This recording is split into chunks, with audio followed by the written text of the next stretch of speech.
Hi friends, welcome back to our channel భోజదర్భ pyramid channel. Friends, ఈ రోజు ఈ వీడియోలో ఏంటంటే కొంతమంది నన్ను మన వ్యూవర్స్ కొన్ని డౌట్స్ అడిగారు. అవి ఏంటంటే ఆజ్ఞా చక్రం దగ్గర ఏదో డ్రిల్ పెట్టి కొట్టినట్టుగా లాగేస్తున్నట్లుగా అని ఒక మేడం గారు అడిగారు, స్నేహలత మేడం గారని. అదేవిధంగా ఇంకా కొంతమంది మ్యూజిక్ పెట్టి ధ్యానం చేయాలా, మ్యూజిక్ ఖచ్చితంగా నేను పెట్టాలా, లేదా మ్యూజిక్ లేకుండా నేను ధ్యానంలో కూర్చోవాలా, ఇలా కొంతమంది క్లారిటీ. సో వీళ్ళు ధ్యానాన్ని ఎలా చేయాలి, ఇలాంటి ప్రాబ్లమ్స్ వస్తున్నప్పుడు ధ్యానం ఎన్ని గంటలు చేయాలని అడుగుతున్నారు, ఇటువంటి డౌట్స్. ఓకే, అలాగే ఇంకా కొంతమంది శ్వాసని నాది కొంచెం షార్ట్ బ్రీత్ అంటే నేను నోట్లోంచి తీసుకుంటున్నానని కొంతమంది ఇట్లా రకరకాల డౌట్స్ పెట్టారు. సో వీళ్ళందరికీ సంబంధించిన డౌట్స్ ఈ వీడియోలో చెప్పడం జరుగుతుంది ఫ్రెండ్స్. అలాగే మీకు ఎటువంటి డౌట్స్ ఉన్నా కూడా నాకు కింద కామెంట్ చేయండి, మీకు రిప్లై రావడం జరుగుతుంది. ఓకే ఫ్రెండ్స్, మీకు నా వీడియో నచ్చినట్లయితే లైక్ చేసి షేర్ చేసి మీ ఫ్రెండ్స్ అందరికి కూడా సెండ్ చేయండి. అదేవిధంగా అక్కడ బెల్ సింబల్ ఉంటుంది, అక్కడ ఆ గంట మీద కనుక మీరు క్లిక్ చేసినట్లయితే మీకు నేను వీడియో పెట్టినట్టు మీకు వీడియో చూపించడం జరుగుతుంది. Okay, let's start. ఫ్రెండ్స్, ముందుగా చాలామంది మెడిటేషన్లో కూర్చున్నప్పుడు వాళ్ళు మ్యూజిక్ ఆన్ చేసుకునే ధ్యానంలో కూర్చుంటారు. ఒక గంట సేపు మెడిటేట్ చేస్తున్నారంటే ఒక 1 అవర్ మ్యూజిక్, ఒక గంట మ్యూజిక్ పెట్టి కూర్చుంటారు. 3 అవర్స్, 2 అవర్స్, అలాగా మనకి ఒక 2, 3, 4, 5 అవర్స్ వరకు మ్యూజిక్స్ ఉన్నాయి మనకి అందుబాటులో. సో అవి పెట్టేసుకుని పచ్చసారి మ్యూజిక్ అవ్వచ్చు, లేకపోతే ఆడిటోరియన్ అవ్వచ్చు, ఇంకా రకరకాలు ఉన్నాయి మనకి. అంటే కొంచెం రకరకాల మ్యూజిక్స్ ఉన్నాయి మనకి, అంటే ఎనర్జీ సంబంధించి. సో కొంతమంది రకరకాల మ్యూజిక్స్ పెట్టుకుంటూ ఉంటారు. కొంతమంది బుద్ధుడికి సంబంధించింది కొన్ని ఉన్నాయి మనకి. కొంతమంది సైలెంట్, కొంతమంది నేచర్ సంబంధించిన మ్యూజిక్స్, ఇలా రకరకాలు పెట్టుకుంటూ ఉంటారు. ఓకే, ఇక నేను చెప్పేది ఏంటంటే మ్యూజిక్ పెట్టుకోవాలా వద్దంటే మ్యూజిక్ పెట్టుకోవాలి. అది ఖచ్చితంగా కొంతవరకు అవసరమే. ఓకే, మ్యూజిక్ లేకుండా మనం ధ్యానం అనేది ఎవరికి ఏంటి అన్నది కూడా నేను చెప్తాను ఈ వీడియోలో. ఓకే, మ్యూజిక్ ఎందుకు మనం ఖచ్చితంగా పెట్టుకోవాలన్నది కూడా నేను చెప్తాను. ఫస్ట్ ఆఫ్ ఆల్, మనం ధ్యానంలో కూర్చున్నప్పుడు చాలా మందికి ఆలోచనలు కుమ్మేస్తూ ఉంటాయి. First point. ఓకే, ఈ ఆలోచనలు ఎవరికైతే తీవ్రంగా ఉన్నాయో వాళ్ళకి ఖచ్చితంగా మ్యూజిక్ పెట్టుకోవాలి. మన ప్రతిసారి మ్యూజిక్కి ఒక వైబ్రేషన్ ఉంటుంది, దానికి ఒక ఎనర్జీ ఫ్రీక్వెన్సీ ఉంటుంది. ఖచ్చితంగా ప్రతిసారి మ్యూజిక్ పెట్టుకోండి. ఓకే, పెట్టుకునేవాడు అంటే నేను ఎక్స్పీరియన్స్ చేసి చెప్తున్నాను. ఓకే, ప్రతిసారి ఏ మ్యూజిక్ పెట్టుకున్నా సార్ అదే ఒక వైబ్రేషన్ ఉంటుంది, డీప్లోకి వెళ్ళిపోతారు మీరు. సో ప్రతిసారి మ్యూజిక్, అలాగే ఇంకా రకరకాల మ్యూజిక్స్ ఉన్నాయి. సో మీకు నచ్చింది మీరు పెట్టుకోండి. అంటే మీకు ఏది హాయిగా ఆనందంగా మీకు ధ్యాన స్థితిలో తీసుకెళ్తారని మ్యూజిక్ మీకు ఎక్స్పీరియన్స్ చేసి ఉంటే కనుక మీకు అదే పెట్టుకోండి. నేను ఇలాగనే కాదు, నేనైతే యూజువల్గా ప్రిఫర్ చేస్తుంది, యూజువల్గా ఎక్కువ టైమ్స్ మన పచ్చసారి మ్యూజిక్ నేను పెడతాను. ఈ మ్యూజిక్ ఎందుకంటే మీకు ఆలోచనలు ఆగిపోతాయి. ఫస్ట్ ఈ మ్యూజిక్ ఎప్పుడైతే పెట్టుకున్నారో ఆలోచనల యొక్క పర్సంటేజ్ ఏదైతే ఉందో కాన్సన్ట్రేషన్ ఆలోచన మీద కలగకుండా ఈ మ్యూజిక్ ఇక్కడ ఈ పెట్టుకుని వినడం వల్ల కొంత ఇది. అదేవిధంగా ఈ మ్యూజిక్ వల్ల లాభాలు ఏంటంటే బయట శబ్దాలు, బయట వాళ్ళ వీళ్ళన్న మాటలు మనకి వినిపిస్తూ ఉంటాయి కదా ధ్యానంలో కూర్చున్నప్పుడు. ఏ టైంలో కూర్చున్నా అన్ని మనం కూర్చుంటే తక్కువ ఉంటాయి, మిగతా టైంలో కూర్చుంటే వస్తాయి కదా. అలాగా అలా చుట్టూ శబ్దాలకు సంబంధించిన కానీ వేరే ఆలోచనలు గట్రా వస్తున్నప్పుడు కానీ ఈ మ్యూజిక్ పెట్టుకోవడం వల్ల మీకు ధ్యానం బాగా కుదురుతుంది. అదేవిధంగా మ్యూజిక్ పెట్టుకోవడం వల్ల దానికి ఒక ఫ్రీక్వెన్సీ ఉంటుంది, దానికి ఒక వైబ్రేషన్ ఉంటుంది. ఓకే, ఆ మ్యూజిక్కి సంబంధించి. సో ఆ మ్యూజిక్ పెట్టుకోవడం వల్ల మీరు త్వరగా ధ్యానస్థితికి వెళ్తారు. సో ఎవరైతే నాకు ధ్యానం కుదరట్లేదు అన్నవాడు ఖచ్చితంగా చేయవలసిన అతి ముఖ్యమైన పని ఏంటంటే కళ్ళు మూసిన వెంటనే ఇక్కడ మ్యూజిక్ ఆన్ చేసుకోవాలి. First point. అప్పుడు ఆటోమేటిక్గా మీరు ఒక 1 అవర్ మ్యూజిక్ పెట్టారు, 3 గంటలు ధ్యానంలో కూర్చున్నారు, ఒక 1 అవర్ మ్యూజిక్ పెట్టుకోండి. ఆటోమేటిక్గా 1 అవర్ తర్వాత మీకు తెలియకుండానే మీరు ధ్యాన స్థితిలోకి వెళ్ళిపోతారు. ఖచ్చితంగా మ్యూజిక్ పెట్టుకోండి. ధ్యానం కుదరలేని వాళ్ళు మ్యూజిక్ ఎవరికి ఒకనొక స్థితికి వెళ్ళి ఇంకా మరి హయ్యర్ ఇదిగా ఉన్నప్పుడు వాళ్ళకి అవసరం లేదు. వాళ్ళకి మ్యూజిక్ అవసరం లేదు. బాగా హయ్యర్ ఫ్రీక్వెన్సీలో ఉన్నప్పుడు హయ్యర్ అంటే ఒక హైయెస్ట్ వైబ్రేషన్తో ఉన్న వాళ్ళకి ఇంకా అవసరం లేదు. ఇంకా ఈ ఆలోచనల్లో వస్తున్నాయి, ఇంకా నాకు ధ్యానం సరిగ్గా కుదరట్లేదు, ఓకే, ఇలాంటి వాళ్ళకి, ఇంకా బ్లాక్స్ ఉన్న వాళ్ళకి ఖచ్చితంగా మ్యూజిక్ కావాలి. ఓకే, బ్లాక్స్ లోపల ఏదో హెల్త్ ఇష్యూస్ ఉండొచ్చు, లేకపోతే రకరకాలుగా ఉంటాయి. వాళ్ళకి ధ్యానం కుదరాలంటే ఖచ్చితంగా మ్యూజిక్ పెట్టుకోవాల్సిందే. మ్యూజిక్ నుంచి మీకు వైబ్రేషన్ పాస్ అవుతుంది. పత్రిసార్లు మ్యూజిక్ పెట్టుకుని ధ్యానం కూర్చున్న వాళ్ళకి ఎంతో మంది, నేను చెప్పవసరం లేదు, పెరాలసిస్ కానీ రకరకాల వాళ్ళు డైరెక్ట్ నాతోనే చెప్పారు. ఓకే, ఇలాగ ఒక అతను అడుగుతుంటే మ్యూజిక్ గురించి తిరుపతిలో మ్యూజిక్ పెట్టుకోవాలి, మ్యూజిక్ ఎందుకు, ధ్యానం అంటే మనం శ్వాసను గమనించాలి కదా, మళ్ళీ దృష్టి మ్యూజిక్ మీదకి వెళ్తుంది కదా అని అన్నారు.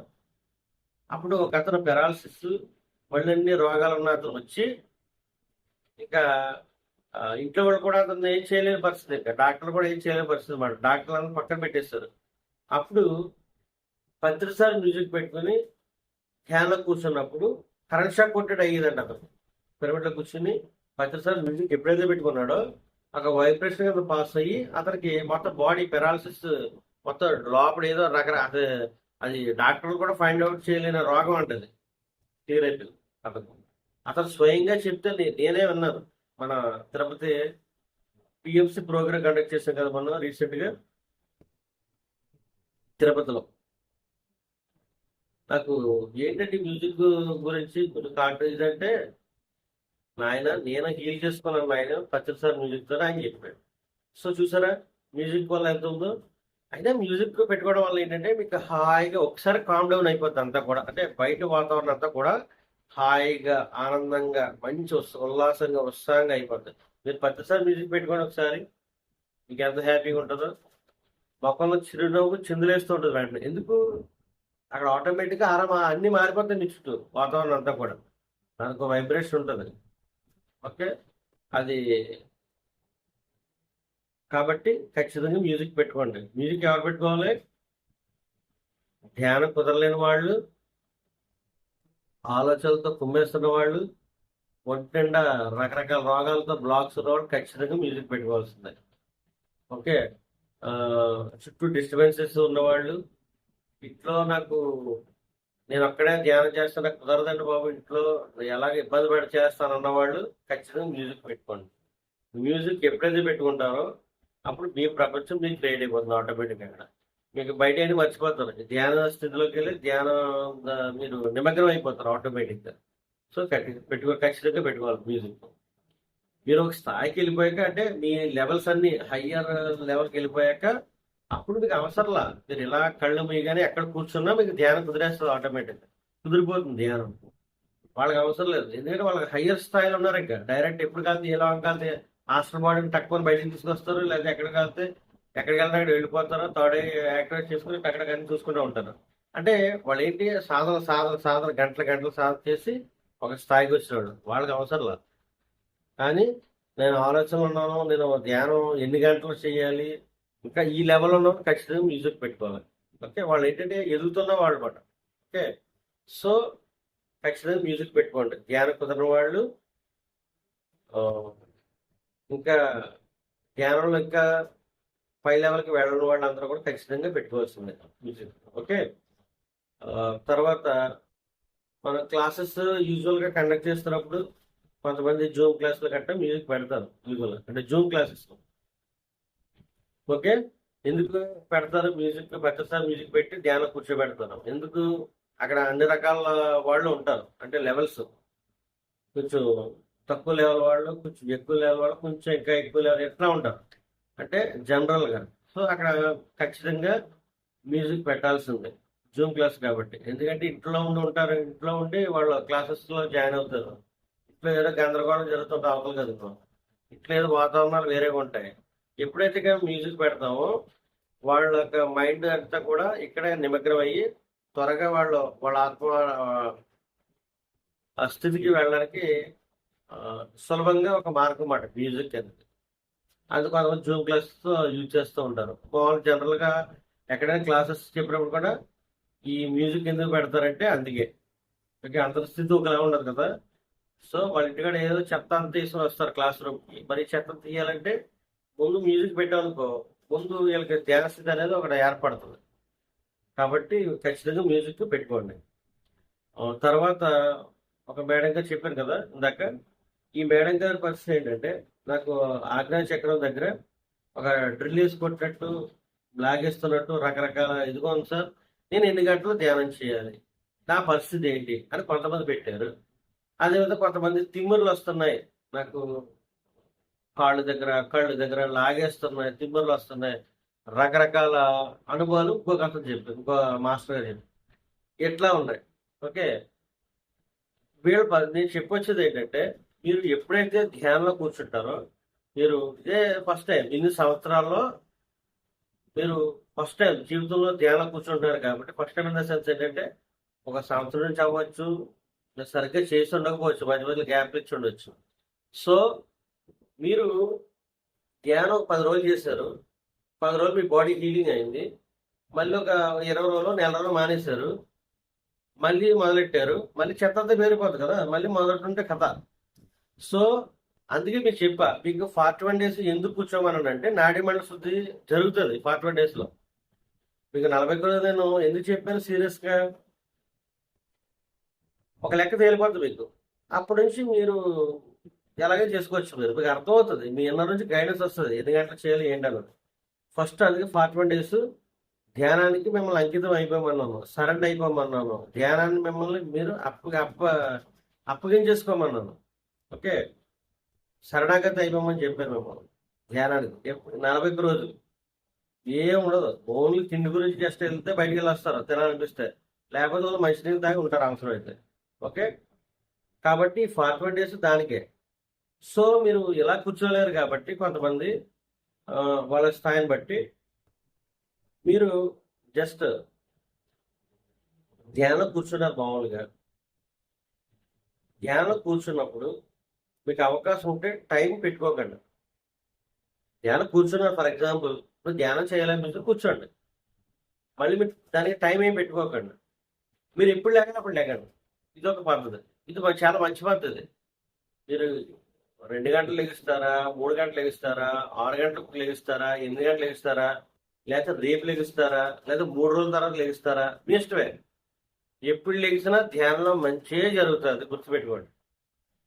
మీరు ధ్యానంలో ఎంత ఎక్కువసేపు కూర్చుంటే అంత అదృష్టవంతులు, అంత త్వరగా మీ బాడీ హీలింగ్ అయిపోతుంది. ఓకే, సో ఈ తిమ్ముర్లు కానీ, ఇక్కడ ఆగ్నేయ చక్రం లేదో లాగుతున్నట్టు, లేకపోతే చీమలు పాగుతున్నట్లు, ఇవన్నీ ఏంటనుకుంటున్నారు, ఎప్పుడైతే మీ బాడీలో కాస్మిక్ ఎనర్జీ బాడీలోకి ఎంటర్ అయిందో, అక్కడ ఈ మన చక్రాస్ ఏదైతే అనుకుంటాం మనం, ఈ 7 చక్రాస్, అక్కడ ఆటోమేటిక్గా ఒక్కో చక్ర దగ్గర ఆటోమేటిక్గా కింద నుంచి మూలాధారంగా జరిగే ప్రాసెస్ అంతా జరుగుతుంటుంది. ప్రాసెస్ జరిగినప్పుడు ఒకటి ఆటోమేటిక్గా ఎక్కడ ఏం జరగాలో జరుగుతున్నప్పుడు దాని యొక్క రిజల్ట్స్ ఏవైతే ఉన్నాయో, ఇలా లాగడం కానీ, కొంతమందికి తల పట్టేయడం, కళ్ళు ఉన్నాయి చూసారా, కళ్ళు ఎంత అయిపోతాయి, కొంతమందికి భయపడడం వస్తుంది. ఇప్పుడు బాడీ ఉంది నల్లగా బ్లాకిష్గా అయిపోతుంది కొంతమందికి. ఓకే, కొంతమంది ముక్కుతో నుంచి అలా కారిపోతూ ఉంటుంది, తడిసిపోతూ ఉంటుంది. అలాగే ధ్యానం చేసే వాళ్ళు పంచదార తినకూడదు. పంచదార నాన్ వెజ్ కంటెంట్ ఉంటుందని విన్నాను. మీరు స్వీట్ పంచదార కలిపి తినండి, నోట్లోంచి సొంగ కింద మీ మొత్తం డ్రెస్ అంతా మొత్తం వచ్చేస్తుంది బయటికి. ఓకే, అలాగే మీరు అంటున్నారు కదా, ఏదైతే మన లోపల సరికాని చెడు ఫుడ్ ఆహారం సంబంధించింది, అది ఆయిల్ రూపంలో కానీ ఏ రూపంలో కానీ లోపల ఏదైతే ఎల్లు ఉన్నదో ఆల్రెడీ ఆ కుళ్ళి రూపంలో కొంచెం ఒక రకమైన స్మెల్ రూపంలో కూడా బయటకు వచ్చేస్తుంది కొంత నోటి ద్వారా. ఓకే, అంటే ఒక సొంగలా కారుతుంటుంది, కానీ అది కొంచెం బ్యాడ్ స్మెల్ వస్తూ ఉంటుంది మామూలుగా. ఎవరికైతే స్టార్టింగ్లో నాడీ మండల శుద్ధి స్టార్టింగ్లో జరిగే ప్రాసెస్లు అన్నీ కూడా. కొంతమందికి పళ్ళు ఒక 10 days కూడా అసలు మీరు మనం మామిడికి కానీ పుల్లపు తిన్నప్పుడు పళ్ళు ఎలాగైపోతాయి, టచ్ చేయలేం కదా, ఒక పన్ను ఆహారం టచ్ జర్రమని తిమ్మిరిలా ఉంటాయి పళ్ళు. సో అలా పళ్ళు కూడా హీలింగ్ అయిపోతాయి. ఓకే, పళ్ళు, తర్వాత కళ్ళు, చెవులు, చెవులు కూడా ప్రాసెస్ జరుగుతూ ఉంటుంది. ఓకే, ఇక్కడ మన తల దగ్గర ఇక్కడ ప్రాసెస్ జరుగుతూ ఉంటుంది. అక్కడ ఏదో చీమర పాగుతున్నట్టు లేదా సుత్తెట్టు కొట్టినట్టు. ఓకే, అసలు కొంతమంది తట్టుకోలేని విధంగా ఉంటుంది కొంతమందికి. కొంతమందికి అక్కడ లాగుతున్నట్టు, తలపోటు వచ్చి తల బరువు ఎక్కిపోయినట్టు, ఇట్లా రకరకాల, ఒకటి కాదు. కొంతమందికి చేతులు ఉన్నాయి, ఇంకో చేతి ఇలా మెడికల్ పడిపోతాయి. ఓకే, చేతులు, ఇది మా బ్రదర్కి ఎక్స్పీరియన్స్ ఆల్రెడీ. కాళ్ళు, కాళ్ళు ఇలా మెలిచినట్టు తట్టుకోలేరు అన్నమాట, గిజగిజ కొట్టుకుంటారు వాళ్ళు. ఓకే, కొంతమంది కాళ్ళు చేతులు వడి తిరుగుతాయి. కొంతమంది నడుము నొప్పి ఎనుకొస్త దగ్గర తట్టుకోలేరు బాధ. ఓకే, ఇప్పుడు అలా స్నేహలత అనే మేడకి ఏమవుతుంది, ఆజ్ఞా చక్రం దగ్గర ఏదో లాగుతున్నట్టుగా కొట్టినట్టుగా అనిపిస్తుంది అని అంటారు. సో అదో రకమైన అనుభవం. అక్కడ ఏం జరగాల ప్రాసెస్ జరుగుతుంది, అంతా మంచిగా జరుగుతుంది. అయితే మీరు ఆ ప్రాసెస్ మీరు ఆ ప్రాసెస్ అయ్యే వరకు మీరు లెగొద్దు. మీకు ధ్యానంలోంచి నేను లెగిసిపోవాలి, నాకు చాలు అన్నప్పుడు మీరు లెగండి. అంతవరకు మీరు లెగొద్దు ఎప్పుడు కూడా. అక్కడ ఆల్రెడీ ప్రాసెస్ జరుగుతుంది. ఓకే, సో అందుకే మీరు ధ్యానంలో కూర్చున్నప్పుడు అవకాశం ఉన్నంత వరకు టైం పెట్టుకోవద్దు. మీరు ఎంతసేపు చేస్తారో చేయండి, అప్పుడు ధ్యాన స్థితిలోకి వెళ్ళిపోతాం మీరు త్వరగా. మీరు ఎప్పుడైతే టైం సెటప్ ఏం చేసుకున్నారనుకో, మామూలు యూజువల్గా నేను పలానా టైంకి అలారం కొట్టండి, మీకు ఏదో ప్రాసెస్ జరుగుతూ ఉంటుంది, మధ్యలో ఇది లెగిస్తుంది. ఓకే, అది నా స్వానుభవం. ఆస్ట్రల్ బాడీ నాది రిలీజ్ అయిపోయి బయటికి వెళ్ళిపోతున్నప్పుడు, అలా పక్కింటికి వెళ్ళిపోయి వాళ్ళ బిల్డింగ్ మీద వెళ్ళినప్పుడు ఇక్కడ అల్లారం మోగింది నాది. ఇక్కడ ఆస్ట్రల్ బాడీ నా నుంచి బయటకు వచ్చేసి ఇలాగా అడ్డంగా తిరిగిపోయి స్ట్రైట్గా వెళ్తారు. ఇలా నా బాడీ నుంచి పైకి వేసింది, అడ్డంగా తిరిగిపోయి గదిలోంచి వెళ్ళి అలా అరటికి వెళ్ళినప్పుడు అల్లారం మోగింది. మరి అల్లారం మోగితే మనం ఆటోమేటిక్గా దాన్ని ఇచ్చేస్తాం కదా. సో అది నా స్వానుభవం. ధ్యానం కూర్చున్నప్పుడు అవకాశం ఉన్నంత వరకు టైం పెట్టుకోకుండా కూర్చుంటే మీ ప్రాసెస్ బాగుంటుంది, చాలా బాగుంటుంది, ఎంజాయ్ చేస్తారన్నమాట. మీకు ఏ అనుభవాలు జరగాలి అన్ని జరిగిపోతుంటుంది. తర్వాత మీకు చిరాగ్గా ఉండి నేను లెగిసిపోవాలి అన్నప్పుడు మీరు లెగిసిపోయాడు. అంతవరకు ధ్యానంలో కూర్చోండి, ఇదొక చాలా పద్ధతి. అప్పుడు ప్రాసెస్ అయిపోతుంది. మీ ప్రాసెస్ జరుగుతున్నప్పుడు మధ్యలో లెగిసిపోతే మీకు అది అలాగుంటుంది. ఆ చిరాకు అక్కడ ఏదైతే ఆ సెన్సేషన్ ఉందో మీకు అది అట్లా ఉన్నట్టు ఉంటుంది. అదే ధ్యానం నుంచి బయటకు వస్తే కొంతమందికి ఉండదు, ధ్యానంలో ఉన్నంతసేపే ఉంటుంది అది. ధ్యానం నుంచి ఒకసారి బయటకు వచ్చేసాక అది ఉండదు. కానీ మీరు మళ్ళీ ధ్యానంలో కూర్చున్నప్పుడు ఆ ప్రాసెస్ ఉంటుంది. మీరు ఎక్కడ ఆపేస్తారో అక్కడి నుంచి మళ్ళీ స్టార్ట్ అవుతుంది. కాబట్టి అవకాశం ఉన్నంత వరకు ప్రాసెస్ అంతా అయిపోయాక మీరు ఫ్రీ అయ్యాక ధ్యానం వచ్చి బయటికి రండి. ఇదో ప్రాసెస్. ఇంకో విషయం, ధ్యానంలో జరిగే విషయాల గురించి మీరు దేని గురించి భయపడని అవసరం లేదు.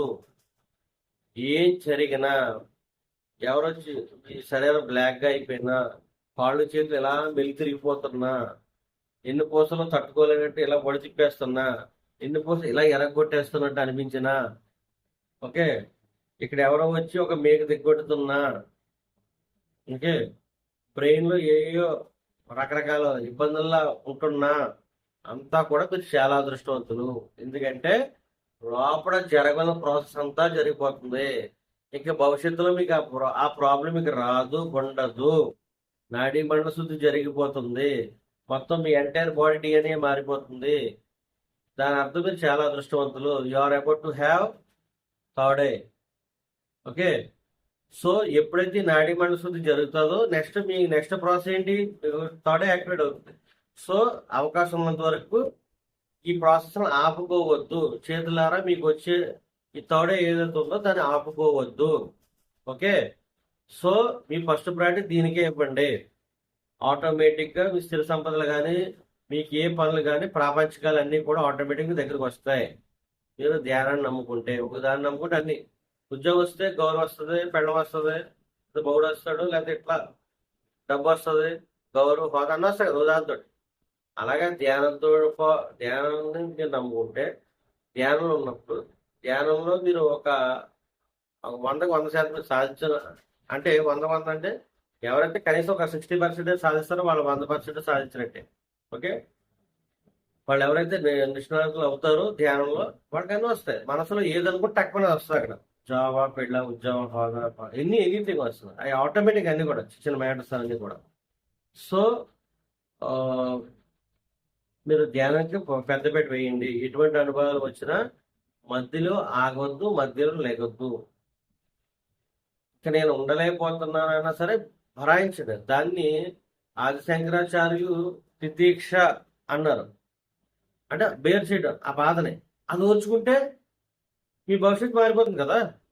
కాబట్టి దయచేసి అవకాశం ఉన్నంత వరకు 100కి 100% ఓర్చుకోండి. ఎంత ఇబ్బంది ఉన్నా సరే మళ్ళీ కళ్ళు తెరిస్తే ఆ ప్రాసెస్ మీకు ఆ నొప్పి తెలీదు. ఎందుకని అది ఏదో ఇక్కడ కర్మ క్లియర్ చేసుకున్నారనుకో, గడ్జంలో ఏం చేస్తారో తెలియదు కదా మీరు. ఆ కర్మ క్లియర్ అయిపోతున్నాయి కదా. ఎంత అదృష్టం ఉంది మీరు. కర్మ క్లియర్ అయిపోతే మీరే దేవుడు ఇంకా. ఓకే. కాబట్టి ధ్యానంలో ఇటువంటి వచ్చినా కూడా ఇది చాలా మంది నాకు షార్ట్ బ్రీత్ అండి, నేను నోట్లోంచి తీసుకుంటాను ఇట్లా ఇట్లా అంటున్నారు. వీళ్ళకి నేను చెప్పేది ఏంటంటే జస్ట్ మీరు అవన్నీ పక్కన పెట్టండి. నేను నోట్లో తీసుకుంటున్నారా, ముక్కులో తీసుకుంటున్నారా, ఇంకెక్కడ ఇవి కాదు. జస్ట్ మీ టార్గెట్ ఒకటే. ఇక్కడ ఖచ్చితంగా మీరు తగ్గుతుంది. మీరు శ్వాస ఉంటేనే మీరు నా మెసేజ్ చేయగలిగారు, మేము నా మెసేజ్ పెట్టగలిగారు. ఎవరో ఒకరు పెట్టారు మాస్టర్. సో శ్వాస ఆటోమేటిక్గా ఇక్కడ తగులుతుంది వేడిగా. అంటే గాలి బయటికి వేడిగా వెళ్తుంది కాబట్టి వేడిగా తగులుతుంది ఇక్కడ మీసాల దగ్గర, లేదా చల్లగా లోపలికి వెళ్తుంది. సో ఇక్కడ గమనించండి. ఇక నా వల్ల అవ్వట్లేదంటే నేను గమనించలేకపోతున్నాను అన్నవాడు కనుక ఇక్కడ పొట్ట బయటికి వెళ్తుంది, లోపలికి వెళ్తుంది. ఓకే. నేను లోపలికి తీసుకున్నాను అంటే ఏంటి, పొట్ట బయటకు వచ్చింది. ఓకే. మళ్ళీ బయటకు వెళ్ళిపోయింది గాలి, అంటే పొట్ట లోపలికి వెళ్ళిపోయింది. పొట్ట దగ్గర అబ్జర్వ్ చేయండి. ఎవరు నాకు తెలియట్లేదు సార్, నేను శ్వాస పట్టుకోలేకపోతున్నాను అన్నవాళ్ళు పొట్ట దగ్గర గమనించండి. ఓకే. 99% మీకు ఇక్కడ గమనిస్తే ఇంకా ఈజీగా ఉంటుంది. నాకు లేదు సార్, నాకు తెలియాలి శ్వాస, అసలు నాకు శ్వాస ఆడుతుందా లేదు తెలియట్లేదు అన్నవాళ్ళు పొట్ట దగ్గర చూసుకుంటే అర్థమవుతుంది. పొట్ట ముందుకి బయటికి లోపలికి, బయటికి లోపలికి, బయటికి లోపలికి వెళ్తూ వస్తూ ఉంటుంది. అప్పుడు మీకు క్లారిటీ వచ్చేస్తుంది. Okay. So short breath, long breath ఏమవుతుంది ఇంకా జస్ట్ మీరు శ్వాసనే గమనించండి. ముక్కు దగ్గర తెలిసినా తెలియకపోయినా ఆ ముక్కు దగ్గర మీ ఫోకస్ ఉండాలి. ఓకే. ఒక్కొక్క స్థితిలో మీకు శ్వాస ఆడుతుందో లేదో మీకు తెలియదు. మీ యొక్క స్థితి మారిపోతూ ఉన్నప్పుడు అసలు కొంతమంది శ్వాస ఏమి ఉండదు, శ్వాస అన్నీ వచ్చి ఇక్కడ ఆగిపోతుంది. అప్పుడే థర్డ్ యాక్టివేట్ అంటారు మామూలుగా. సో మీ యొక్క సాధన పెంచే కొలది ఈ శ్వాస ఆడేది తగ్గిపోతూ ఉంటుంది. ఓకే. ఆ సైజు తగ్గిందంటే మీరు ఆయుష్ పెరిగింది, మీరు థర్డ్ యాక్టివేట్ అవుతుందని అర్థం ఇక్కడ. కాబట్టి శ్వాసని ముక్కు దగ్గరైనా గమనించండి, లేదా పొట్ట దగ్గరైనా గమనించండి, లేదా ముక్కు నుంచి పొట్ట వరకు వెళ్తుంది, బొడ్డు నుంచి ముక్కు ద్వారా బయటకు వెళ్తుంది. ఇలాగా పైకి కిందకి ఇలా టీ పోసినట్టు కనుక ఇలా కూడా గమనించవచ్చు. ఓకే. ఇది ఫ్రెండ్స్ ఈరోజు వీడియో. మరిన్ని టాపిక్స్ అయితే మళ్ళీ మనం నెక్స్ట్ వీడియోలో కలుద్దాం. ఫ్రెండ్స్ మీకు నా వీడియో నచ్చినట్లయితే లైక్ చేసి, షేర్ చేసి మీ ఫ్రెండ్స్ అందరికీ సెండ్ చేయండి. అదేవిధంగా బెల్ సింబల్ ఉంటుంది, బెల్ కొట్టడం మర్చిపోండి. Thank you friends.